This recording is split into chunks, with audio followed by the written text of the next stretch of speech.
നമസ്കാരം, welcome to the India Press. എൻ്റെ പേര് കൃഷ്ണരാജ്. ഇന്നത്തെ ഈ വീഡിയോയിൽ ഞാൻ ഷെയർ ചെയ്യുന്നത് ഫാഷൻ ഡിസൈനിങ്ങുമായി ബന്ധപ്പെട്ട് അല്ലെങ്കിൽ ഡിസൈനിങ് മേഖലയിൽ താല്പര്യമുള്ളവർക്ക് ഇന്ത്യയിലെ ഏറ്റവും മികച്ച ഒട്ടനവധി സ്ഥാപനങ്ങളുണ്ട്. ഇൻസ്റ്റിറ്റ്യൂട്ട് ഓഫ് ഫാഷൻ ഡിസൈനിങ് എന്ന് പറയുന്ന ദേശീയ പ്രാധാന്യമുള്ള ഫാഷൻ ഡിസൈനിങ്ങിലെ സ്ഥാപനങ്ങളുണ്ട്. പക്ഷേ അതിൽ തന്നെ കേരള സർക്കാരുമായി ചേർന്ന് ഇൻസ്റ്റിറ്റ്യൂട്ട് ഓഫ് ഫാഷൻ ഡിസൈനിങ്ങിൻ്റെ ഒരു സെൻറ്റർ അല്ലെങ്കിൽ അവരുടെ നേരിട്ടുള്ള അംഗീകാരമുള്ള ഒരു സെൻറ്റർ കേരളത്തിൽ പ്രവർത്തിക്കുന്നു. അത് കൊല്ലം ജില്ലയിലെ കുണ്ടറയിലാണുള്ളത്. അപ്പോൾ അങ്ങോട്ടേക്കുള്ള ആപ്ലിക്കേഷൻ, അപ്പോൾ അവിടെ BDIS ബാച്ചിലർ ഓഫ് ഡിസൈനിങ് എന്നുള്ള ഒരു കോഴ്സുണ്ട്. BDIS എന്നാണ് പറയുക. അപ്പോൾ ആ പ്രോഗ്രാമിലേക്കുള്ള ആപ്ലിക്കേഷൻ ഡീറ്റെയിൽസ് ഇപ്പോൾ ഓപ്പൺ ആണ്. അങ്ങോട്ടേക്ക് അപേക്ഷിക്കാം. +2 കഴിഞ്ഞ വിദ്യാർത്ഥികൾക്ക് ഒരു ഡിഗ്രി പ്രോഗ്രാം എന്നുള്ള നിലയിൽ ഫാഷൻ ഡിസൈനിങ്ങിലൊക്കെ താല്പര്യമുള്ളവർക്ക് BDIS പ്രോഗ്രാമിലേക്ക് അപ്ലൈ ചെയ്യാനുള്ള അവസരം ഇപ്പോഴാണ്. അപ്പോൾ അതിന് എങ്ങനെ അപ്ലൈ ചെയ്യണം, ഈ സ്ഥാപനത്തിൻ്റെ പ്രത്യേകതകൾ അല്ലെങ്കിൽ ഈ കോഴ്സിൻ്റെ ഇമ്പോർട്ടൻസ് ഒക്കെയാണ് ഞാൻ ഈ വീഡിയോയിൽ നിങ്ങളുമായിട്ട് ഷെയർ ചെയ്യാൻ ആഗ്രഹിക്കുന്നത്. Once again welcome back to this channel.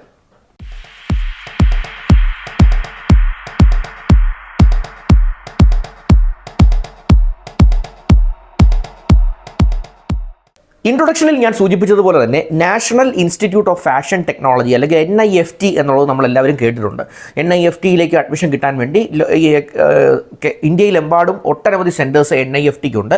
അപ്പോൾ ഈ NIFTയിൽ അഡ്മിഷൻ കിട്ടുക എന്നുള്ളതാണ് ഫാഷൻ ഡിസൈനിങ് മേഖലയിലെ ഒരു വലിയ നല്ല കരിയർ ആഗ്രഹിക്കുന്നവരുടെ ഒരു വലിയ സ്വപ്നം.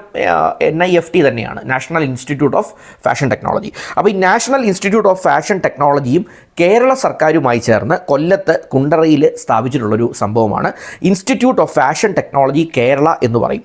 അതായത് IFTK, institute of fashion technology Kerala. അത് ഞാൻ നേരത്തെ സൂചിപ്പിച്ചതുപോലെ തന്നെ ഇൻസ്റ്റിറ്റ്യൂട്ട് ഓഫ് ഫാഷൻ ടെക്നോളജിയുമായി നാഷണൽ ഇൻസ്റ്റിറ്റ്യൂട്ട് ഓഫ് ഫാഷൻ ടെക്നോളജിയുമായി ചേർന്ന് കേരള സർക്കാർ രൂപീകരിച്ചിരിക്കുന്ന ഒരു സംഭവമാണ്, അല്ലെങ്കിൽ ഒരു സംരംഭമാണ് ഈ institute of fashion technology Kerala എന്ന് പറയുന്നത്. അപ്പോൾ ഇത് ഒരു 4 വർഷത്തെ കോഴ്സാണ്. അതായത് BDIS course, bachelor of design എന്ന് പറയുന്ന കോഴ്സാണ്. ബാക്കി ഏത് ഡിഗ്രി പോലെ തന്നെ ഇപ്പോൾ അത് 4 വർഷ കോഴ്സാണ്.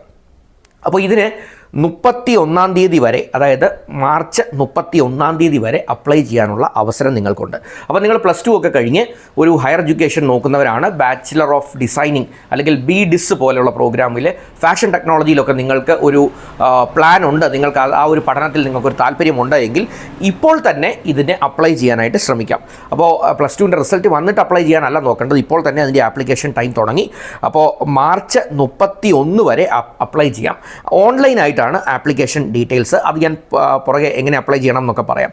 അപ്പോൾ ഏതായാലും ഒരു കാര്യം മനസ്സിലാക്കേണ്ടത്, +2 എലിജിബിലിറ്റി ഉള്ളവർക്കെല്ലാം ഇത് അപ്ലൈ ചെയ്യാം. ഇപ്പോൾ അപ്ലൈ ചെയ്ത് കഴിഞ്ഞാൽ ജൂൺ 2-ാം തീയതി നിങ്ങൾക്ക് ഒരു ആപ്റ്റിറ്റ്യൂഡ് ടെസ്റ്റ് ഉണ്ട്. ആപ്റ്റിറ്റ്യൂഡ് ടെസ്റ്റിൽ ജനറൽ എലിജിബിലിറ്റി ടെസ്റ്റ് ഉണ്ട്. അതിനകത്ത് ക്വാണ്ടിറ്റേറ്റീവ് ആപ്റ്റിറ്റ്യൂഡ് ഉണ്ട്, കമ്മ്യൂണിക്കേഷൻ ഉണ്ട്, അനലിറ്റിക്കൽ എബിലിറ്റി, ഇംഗ്ലീഷ് സ്കിൽസ്, അതുപോലെ തന്നെ കറണ്ട് അഫയേഴ്സ്, ജനറൽ നോളജ്, ഇങ്ങനെയുള്ള കാര്യങ്ങളെല്ലാം അതിനകത്ത് ഈ ആദ്യത്തെ ഒരു ആപ്റ്റിറ്റ്യൂഡ് ടെസ്റ്റിൽ ഉണ്ടാവും. അത് കഴിഞ്ഞ് ഒരു ക്രിയേറ്റീവ് എലിജിബിലിറ്റി ടെസ്റ്റ് ഉണ്ട്. അപ്പോൾ നിങ്ങളുടെ ഒരു സർഗാത്മകത, അതായത് ഡിസൈനിങ് മേഖലയ്ക്ക് നിങ്ങൾ പറ്റിയ ഒരാളാണോ, നിങ്ങളുടെ പ്രവൃത്തി പരിചയമൊക്കെ ആ രീതിയിലുണ്ടോ, അതുപോലെ നിങ്ങളുടെ ഒബ്സർവേഷൻ പവർ അല്ലെങ്കിൽ നിരീക്ഷണ പാഠമൊക്കെ എങ്ങനെയുണ്ട്, അല്ലെങ്കിൽ ക്രിയേറ്റീവ് തിങ്കിങ്, ഇന്നോവേഷൻ, ഇങ്ങനെയുള്ള കാര്യങ്ങളൊക്കെ എങ്ങനെയുണ്ട്, ഡിസൈൻ ചെയ്യാനായിട്ടുള്ള നിങ്ങളുടെ ഒരു ശേഷി, അതുപോലെ തന്നെ കളർ സെൻസ് ഉള്ള ഒരാളാണോ, അല്ലെങ്കിൽ ഡ്രോയിങ്, ചിത്രരചനയിലൊക്കെ എത്രമാത്രം നിങ്ങൾക്കൊരു സ്കില്ലുണ്ട്. കാരണം ഇതൊക്കെ ഉള്ളവർക്കാണ് പൊതുവേ BDIS പോലത്തെ പ്രോഗ്രാം അല്ലെങ്കിൽ ഡിസൈനിങ് പ്രോഗ്രാമിന് വേണ്ട കുറേ സ്കിൽ ഇതൊക്കെയാണ്. നല്ല കളർ സെൻസ് വേണം, വരയ്ക്കാനുള്ള കഴിവ് വേണം, ക്രിയാത്മകത വേണം, സർഗാത്മകത വേണം. അപ്പോൾ ഇതൊക്കെ ഉണ്ടോ എന്ന് പരിശോധിക്കുന്ന ഒരു ടെസ്റ്റാണ് നമ്മളുടെ ഈ ക്രിയേറ്റീവ് എലിജിബിലിറ്റി ടെസ്റ്റ്. അപ്പോൾ ഇതെല്ലാം കൂടെ പരിശോധിച്ച് ഈ 2 ടെസ്റ്റുകളുടെയും റിസൾട്ടിനെ അടിസ്ഥാനത്തിൽ ഒരു റാങ്ക് ലിസ്റ്റ് ഉണ്ടാക്കും. അതിനെ ബേസ് ചെയ്തായിരിക്കും അഡ്മിഷൻ. ഏതാണ്ട് 60 സീറ്റാണ് നമുക്ക് ഈ നമ്മളുടെ കേരളത്തിലുള്ള ഇൻസ്റ്റിറ്റ്യൂട്ടിൽ ഉള്ളത്.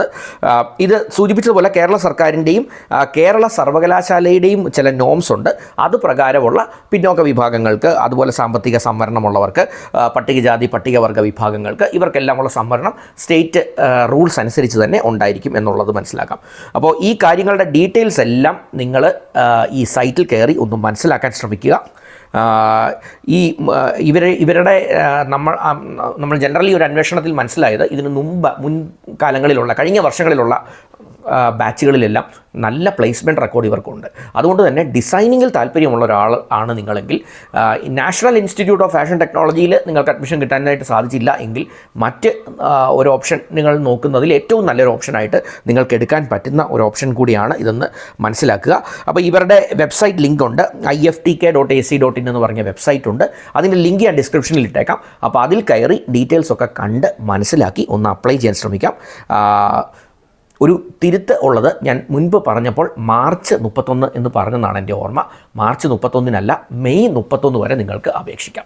അപ്പം മെയ് മാസം 31 വരെ നിങ്ങൾക്ക് അപേക്ഷിക്കാനുള്ള സമയമുണ്ട്. അപ്പം 31 മെയ്ക്കുള്ളിൽ നിങ്ങൾ ഇതിനൊന്ന് അപേക്ഷിക്കാൻ ശ്രമിക്കുക. ഫാഷൻ ഡിസൈനിങ് അല്ലെങ്കിൽ ഫാഷൻ മേഖലയിൽ ഡിസൈനിങ് മേഖലയിൽ ഒരു കോഴ്സാണ് നിങ്ങൾ നോക്കുന്നതെങ്കിൽ ഇത് നല്ലൊരു തുടക്കമായി നിങ്ങൾക്ക് മാറിയേക്കാം എന്ന് പ്രത്യേകം പറയേണ്ടതില്ല. എൻ്റെ ഒരു വീഡിയോ ആദ്യമായിട്ടാണ് നിങ്ങൾ ഈ ചാനലിലൂടെ കാണുന്നതെങ്കിൽ ദയവായി സബ്സ്ക്രിപ്ഷൻ ബട്ടണൊക്കെ ഹിറ്റ് ചെയ്ത് ചാനലിനെ ഒന്ന് സപ്പോർട്ട് ചെയ്യാനായിട്ട് ശ്രമിക്കാം. ഞാൻ എല്ലാ ദിവസവും തൊഴിലവസരങ്ങളുമായി ബന്ധപ്പെട്ട് ഉപരിപഠനവുമൊക്കെയായി ബന്ധപ്പെട്ട് ഇത്തരം വീഡിയോസ് അപ്ലോഡ് ചെയ്യാറുണ്ട്. ഒക്കെ നേരിട്ട് നിങ്ങളിലേക്ക് തന്നെ എത്തും. നിങ്ങളുടെ സുഹൃത്തുക്കൾക്ക്, നിങ്ങൾക്ക് പരിചയത്തിലുള്ള ആർക്കെങ്കിലുമൊക്കെ ഒരുപക്ഷെ ഇതൊന്ന് ഉപകാരപ്പെട്ടേക്കാം എന്നൊരു തോന്നലുണ്ടെങ്കിൽ മടിക്കേണ്ട, അവർക്കും ഇതൊന്ന് ഷെയർ ചെയ്ത് കൊടുക്കാൻ ശ്രമിക്കുക. Thanks for watching this video and wish you all the best.